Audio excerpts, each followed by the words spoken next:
उपांत खबर पंचम वार्षिक उत्सव महा आडंबर पालित हो जाइए। आज ब्रह्मपुर शहीद लक्ष्मण नायक ऑडिटोरियम सभागृह रे उपांत खबर पाक्षिक पत्रिका एवं वेब चैनल पंचम वार्षिक उत्सव महा आडंबर पालन हो जाइए। ଏହି କାର୍ଯ୍ୟକ୍ରମକୁ ପତ୍ରିକାର ସମ୍ପାଦକ ଗଣେଶ ବିଶୋଇଙ୍କ ଅଧ୍ୟକ୍ଷତାରେ ମୁଖ୍ୟ ଅତିଥି ଭାବେ ମୋହନା ବିଧାୟକ ଦାଶରଥୀ ଗମାଙ୍ଗ, ସମ୍ମାନିତ ଅତିଥି ଭାବେ ଉପାନ୍ତ ଖବର ପରିଚାଳନା ନିର୍ଦ୍ଦେଶକ ମନୋଜ କୁମାର ସାହୁ, ପୂର୍ବତନ କେନ୍ଦ୍ରମନ୍ତ୍ରୀ ଚନ୍ଦ୍ରଶେଖର ସାହୁ, ଅଖିଳ ଭାରତୀୟ କିଷାନ କଂଗ୍ରେସ ରାଷ୍ଟ୍ରୀୟ ସଂଯୋଜକ ଅମିୟ ପଟ୍ଟନାୟକ, ବରିଷ୍ଠ ସାମ୍ବାଦିକ ରବି ରଥ, ମୋହନା ବ୍ଲକ ଉନ୍ନୟନ ଅଧିକାରୀ राजीव दास, गजपति पूर्वतन बीजेडी सभापति जगबंधु दास, जलसेचन विभाग अवसरप्राप्त मुख्य जंत्री नगेंद्रनाथ महाराणा, गजपति जिला बीजेडी सभापति प्रदीप कुमार नायक, विशिष्ट परिवेशविद तथा समाजसेवी शोभाकर बेहरा, मोहना पूर्वतन ब्लॉक अध्यक्ष प्रशांत मल्लिक, उपांत खबर उपदेष्टा लंबोदर साहू, विशिष्ट समाजसेवी और सांबादिक परमेश्वर दास, अवसरप्राप्त वायुसेना कर्मचारी समाजसेवी तथा शिल्पपति दीपक कुमार जेना, समाजसेवी तथा मोहना छात्र नेता दंडासी साहू और ओडिसी नृत्यशिल्पी शुभश्री साबत मंचासीन होई प्रथमे महाप्रभु श्री जगन्नाथଙ୍କ प्रतिमूर्ति रे पुष्पमाल्य अर्पण पूर्वक प्रदीप प्रज्वलन करी सभा कार्य आरंभ पूर्व गतकाली मृत्युवरण करथिबा रायगढ़ सांबादिक आशुतोष पट्टनायक निमते 1 मिनिट नीरव प्रार्थना करा जायथिला। समस्त अतिथि माने निज निजर अभिभाषण रे प्रकाश करथिले जे जेते भी पुराना खबर कागज हेउ कि इलेक्ट्रोनिक्स मीडिया हेउ बंद हेबाकू जाउथिबा बेले उपांत खबर मात्र 5 वर्षर शिशुटीए होई आगकू बढ़िबारे चलीछि। तेणु उपांत खबर आगकू बढ़िबारे पूर्ण सहयोग करिवु। परे परे उपांत खबर समस्त सांबादिक मानकू सम्मानित कराजिबा सहित पुरी सांबादिक रमेश साहुंकर हृदरोग चिकित्सा चलीथिबारु तांकू चैनल पक्षरु आर्थिक राशि प्रदान सहित सम्मानित करा जायथिला। एहा परे ओडिशार विशिष्ट सांबादिक, समाजसेवी, गाल्पिक, लेखक, कवि और नृत्यशिल्पी मानकू सम्मानित करा जायथिला। परे परे उपांत खबर पाक्षिक पत्रिकार उन्मोचन सहित पंचम वार्षिक पूर्ति पालन निमंते केक कटा जायथिला।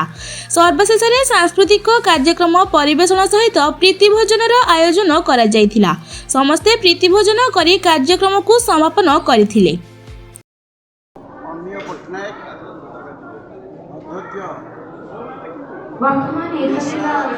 प्रदेश कांग्रेस कमिटी समवाय प्रकोष्ठ और उत्कल संग्रामी स्मृति समितिर सभापति। आज्ञा आज उपांत खबर जो पंचम वार्षिक उत्सव पालन कराला कौन कहबे आज उपांत खबर पत्रिकाटीर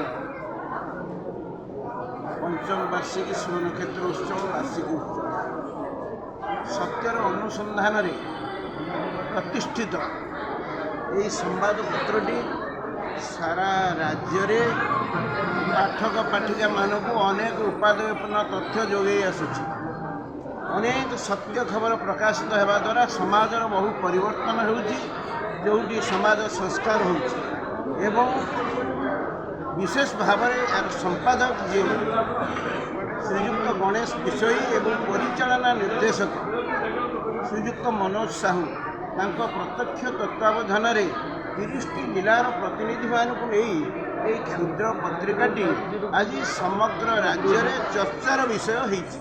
आज जो पंचम वार्षिक उत्सव ये उत्सव आम सर्वसफलता कामना करुचु।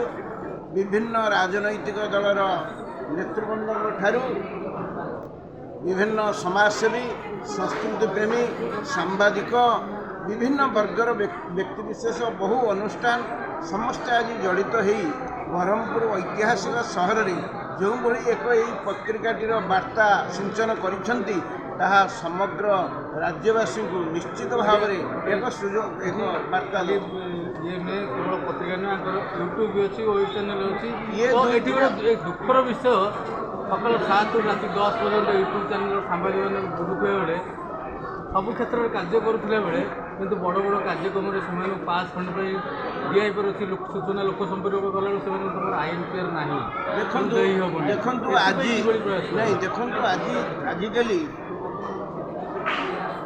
ପୁଞ୍ଜିପତି ମାନଙ୍କ କବ୍ଜାରେ ବର୍ତ୍ତମାନ ରହିଲାଣି ସମ୍ବାଦପତ୍ର। ସାଧାରଣ ସମ୍ବାଦପତ୍ର ଯେଉଁ ଯେତେବେଳେ ଉତ୍କଳ ଦୀପିକା ବାହାରିଥିଲା ଗୌରୀଶଙ୍କର ରାୟଙ୍କ ସେ କଥା ଚିନ୍ତା କରନ୍ତୁ। ଆଜି ଯେଉଁ ଏଇ ପତ୍ରିକାଟି ଉପାନ୍ତ ଖବର ଯେଉଁଭଳି ଖବର ପ୍ରକାଶ କରୁଛି, ଯେଉଁମାନେ ଗ୍ରାମାଞ୍ଚଳରେ ସାମ୍ବାଦିକମାନେ ରହିଛନ୍ତି ବା ସହରାଞ୍ଚଳରେ ରହିଛନ୍ତି ସେମାନଙ୍କ ଦୁଃଖ ଦୁର୍ଦ୍ଦଶା କହିଲେ ନ ସରେ। ସେମାନଙ୍କୁ ଯଥେଷ୍ଟ ସମ୍ମାନ ଦେବା ଦରକାର। ସୂଚନା ଲୋକ ସମ୍ପର୍କ ବିଭାଗ ବାରମ୍ବାର ଆମେ ଦାବି କରୁଛୁ ସରକାରଙ୍କ ପାଖରେ ଗ୍ରାମାଞ୍ଚଳରେ ସତ୍ୟ ସମ୍ବାଦ ପରିବେଷଣ କରୁଥିବା এইভাবে উপান্ত খবরের অনেক সম্বাদপত্র অনেক সেই সাংবাদিকମାନଙ୍କୁ নিশ্চিত ভাবে তাকে সম্মান দেওয়া দরকার, পরিচয়পত্র দেওয়া দরকার, তাকে ভত্তা দেওয়া দরকার, তাঁর আসুচি যে রোগ শয্যারে থাকা সময় সহায়তা দেওয়া দরকার। কিন্তু সরকার তা করুনা, সেপাই আমি দুঃখ প্রকাশ করুছু। আশা করুছু মাননীয় মুখ্যমন্ত্রী পাখে আমি আশা করুছু আগামী দিନରେ রাজ্যর প্রতি ব্লক স্তরর যে পত্রিকার হো সমস্ত সম্বাদপত্রর সাংবাদিক মানুষ চিহ্নট করে সেমানকপাই স্বতন্ত্র প্যাকেজ ঘোষণা করন্তু। আজি হচ্ছে উপান্ত খবরর সারা রাজ্যর সাংবাদিক মানকপাই এক বার্তা। প্রভু জগন্নাথ নিকটরে মু প্রার্থনা করুছি এই পত্রিকাটির শুভ সর্বসফলতা হও, দীর্ঘ পথ অতিক্রম করু। ब्रह्मपुरରୁ ରମେଶ ସାହୁଙ୍କ ରିପୋର୍ଟ ସଂଘର୍ଷ ଟିଭି।